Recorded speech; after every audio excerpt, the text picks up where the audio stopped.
today we're going to talk about the foods that you need for good, strong, healthy hair. Now just remember that healthy hair will look different for each person. According to Ayurveda, there are 3 different body types. Now I won't go too deep into that, I'm going to save that for another video, but essentially there are 3 types. There's Kapha, Pitta, and Vata. So Kapha body types tend to have thicker hair. It usually is more prone to oiliness and it takes a little bit longer to dry because it's a lot more dense. Pitta body types tend to have medium thickness. They have silky, smooth hair, but they also have a tendency towards irritated or itchy scalp. And Vata body types tend to actually have thinner strands and can be a little bit rough.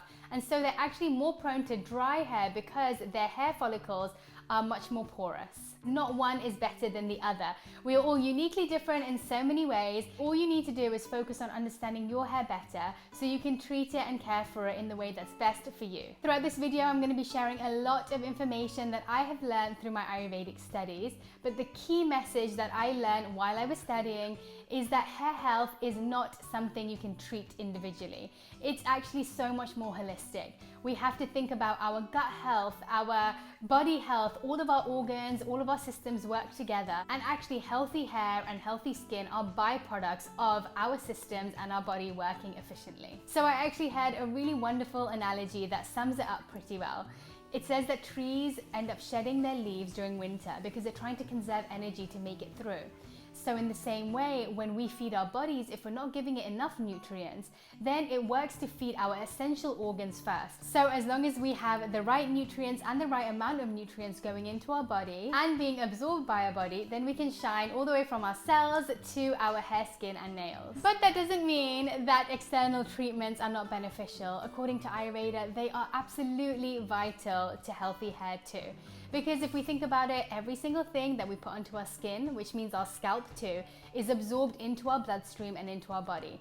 And so we can have medicated oils and different natural treatments that can actually really help soothe and nourish our hair from the outside too. So when we pair a good healthy diet and lifestyle with external treatments with good quality ingredients, we are tackling the problem from all ends. So I'm going to show you the ingredients you need to eat and how you can use them on your hair too.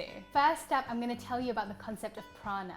Prana in Sanskrit means life force. High pranic foods, which means foods with high nutrient content and filled with vitality, are the foods that are going to really help nourish your body. Now that means that we should avoid foods with high amount of pesticides and chemicals in them. So essentially saying we should be having as organic as possible and foods that are fresh and seasonal too. That way we're getting as much nutrients as we can, getting absorbed into our body, which means that our organs are getting as many nutrients as it needs, and therefore we get healthy, luscious hair. So I thought I'd do a little disclaimer before we start. I really enjoy understanding the why behind the ingredients, why we have to eat certain things and the reason behind it. And I feel like it's my duty, after having learned all of that, to share it with you too.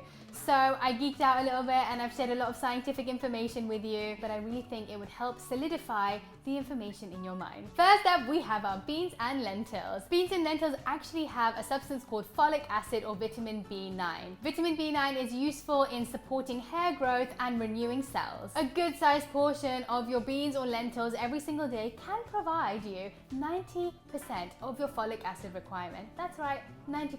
If I was to recommend you incorporate just one lentil into your diet, it would have to be mung lentils. Mung lentils are the most easiest lentils to digest. They are great for all body types and they actually help to soak up the cholesterol in your body. So you may say to me, okay, that's great that mung lentils soak up cholesterol, but what does it have to do with my hair? Well, I'm about to tell you. Cholesterol can actually build up in our hair follicles, which means it could block them. That means that we don't get as much hair growth and it could promote early graying. On top of all of those wonderful things that mung lentils do, they also help to cleanse our gut. That means they help us release all of those toxins that are building up in our body, which means it allows more room for good absorption to happen into our cells and our bloodstream, which means, again, we have good gut health, great organs, and therefore great hair. Now you may ask, how can I incorporate beans and lentils into my diet every single day? Well, let me tell you. You've got your curries, your stews, your burgers, even your brownies. Yes, I did. Black bean brownies. They're delicious. But just remember that one major factor that can help with absorption of the nutrients from the lentils is by soaking them. So make sure you soak your beans and your lentils before you eat them. Now remember I told you that I would also tell you how to use these ingredients on your hair as a treatment. Well, chickpea flour is going to be the lentil for that. So it's very simple. You're going to take your chickpea flour, add in a bit of oil and the yogurt, and it will make it into a really lovely thick paste. Take that paste and concentrate it on the roots of your hair. Leave it in for about 10 minutes, and then before it gets too dry or hard, wash it off with warm water. Next up, we have our nuts and seeds. Now these are the definition of tiny but mighty. They have so many incredible nutrients. They are packed with nutrients we need for healthy hair, from zinc to biotin to omega-3s to proteins, all of which promote luscious, wonderful, healthy hair. First up, we have our walnuts and sunflower seeds. They have our incredible omega-3s and biotin, which helps to reduce inflammation at our hair follicles. We also have our Brazil nuts, which are rich in selenium. This magical little mineral is great for a healthy scalp and to prevent hair loss. We have pumpkin seeds, which are rich in zinc, and we have our flax seeds, which are rich in omega-3s and vitamin E, which is also great for hair growth. So as you can see, they all have a variety of different vitamins and minerals in them, and so it's good to have a variety in your diet too. So you may be wondering, how should I incorporate my nuts and seeds into my diet? Well, I have many options for you, but before I tell you them, I must tell you that they are quite high in saturated fats. We must eat them in moderation, just like everything else in life too. But when it comes to using the nuts, you can use them in so many different ways, whether it's sprinkling them over your salads or soups, a little bit of creaminess in your sauces. You can make desserts. You can use them in pesto, and also just a little bit of nut butter on toast goes a long way. So when it comes to using nuts and seeds topically, we are going to be using flax seeds. Simply mix flaxseed meal with water, boil it, and then we're going to strain it and use that liquid as a hair mask. This helps nourish our hair deeply and makes it super shiny. There's also almond oil, which can help provide moisture to the scalp and prevents breakage. We have my favorite category next, fruits and vegetables. A whole lot of greens, and more greens. A varied diet of colorful fruits and vegetables can actually ensure that we are getting a varied amount of vitamins and minerals. Actually, the colors can indicate what vitamins and minerals are inside them. Nature's gifts are packed with all these vitamins and minerals, whether it is vitamin A, vitamin C, calcium or iron, they are jam-packed with them. So I'm sure you're used to all the common fruits and vegetables, but today I'm going to tell you about some of the fruits and veggies that you may not have heard of to do with hair health. First off, let's talk curry leaves. Now, if you have not come across curry leaves, your food is seriously going to be lacking some curry flavor. Curry leaves will add so much to the flavor of your food. But not only that, curry leaves are actually filled with antioxidants, which means it helps prevent premature graying and promotes hair growth. They're actually pretty easy to find. Just find your local Indian grocery store and I guarantee you they will have bunches full. Avocados, one of my favorite little fruits. Avocados are packed with all those healthy fats and vitamin E that we need for nourished, supple, strong hair. Also very rich in vitamin B and proteins, which gives us shiny, silky smooth hair. So how might you eat this wonderful fruit? Well, if you know me, you'll know that I have tried avocado in pretty much everything.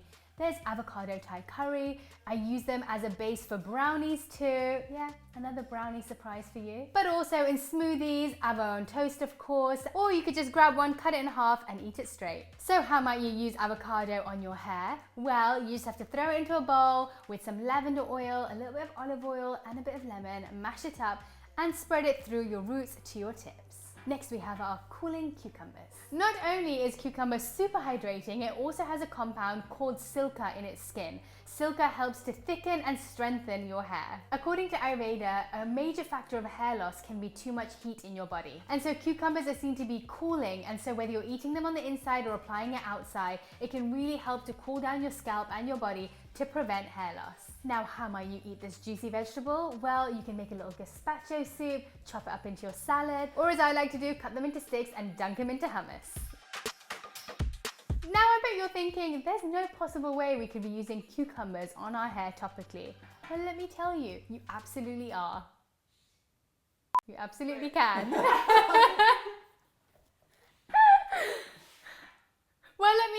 Well, let me tell you, you absolutely can.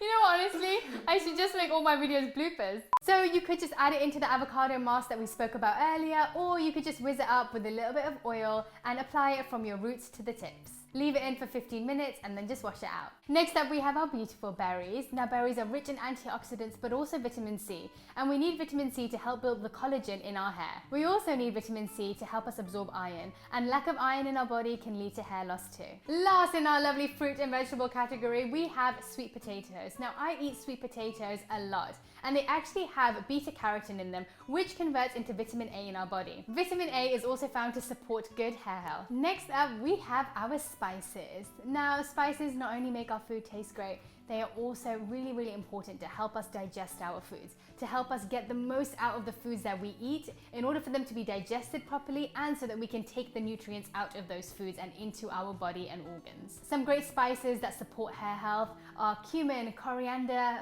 fennel, ginger, black pepper, fenugreek, cardamom, and many, many more. Now let's talk herbs. According to Ayurveda, herbs are key and vital to nourishing our bodies. These herbs can actually be taken internally, but also they can be added topically by adding them into oils. Oils are seen as the carrier substance that actually help penetrate those herbs deep into our tissues. There are of course many, many herbs, but here are 3 of the ones recommended specifically for hair health. First up, we have amla. Now amla is a fruit, but it also gets dried into powder. It has 10 times more vitamin C than an orange. It's high in antioxidants, is known to rejuvenate the hair and remove excess heat from the body. Next up, we have triphala, which literally translates to 3 flowers, one of which happens to be amla too. It rejuvenates and detoxes the digestive system, allowing toxins to be removed and nutrient absorption to be at its best.